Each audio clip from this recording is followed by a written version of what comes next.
Switch over to Action News reporter John Paul, standing by live in South Philadelphia. John, you're learning about how the city is preparing for this storm.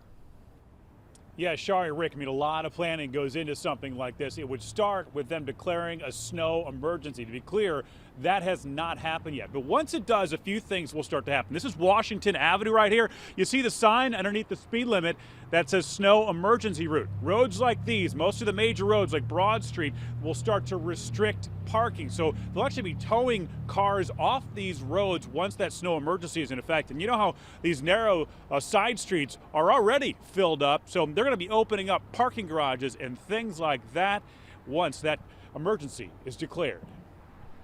It's the calm before the storm in Philadelphia tonight. Everyone busy preparing for what's to come, making sure they're ready. I ran out last time, so my wife was on me about making sure we're ready this time. So yeah, I think between this and I've already got a shovel, I think we'll be okay. The city presents some unique challenges in a snowstorm with narrow streets lined with cars. You don't go anywhere. You just kind of hope it works out. You know, in terms of the plows and the salt and everything. At this point, there are no restrictions in place, but as soon as city officials declare an emergency, everything changes.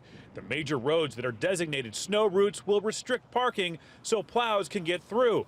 When restrictions go into place, the city opens up parking ramps so people can park for $5. So folks have a safe, dry place to put their vehicle, because on-street parking is tough normally, and then when there's a snow emergency, several inches of snow, it makes it even harder. Meter parking will also be relaxed. Officials will only enforce safety violations. When it comes to school, the superintendent stopped short of saying they'll be closed on Monday, but it's a strong possibility. Should the weather require schools being closed, we strongly believe that the first school closure day should always be a snow day. That decision should come this weekend as the storm impacts become clear. Dave Dweese isn't worried about the storm and what it will bring, but his corgis might have a difficult time walking on Sunday. They'll have to hop.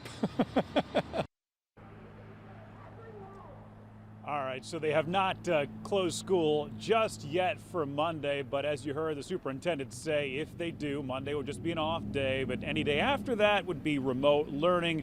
Now, Rick, we do know that the city plans to hold a news conference at some point tomorrow, so we should be learning a whole lot more. We're live tonight in South Philadelphia. John Paul, Channel 6 Action News. Rick? All right, John, thank you for that report.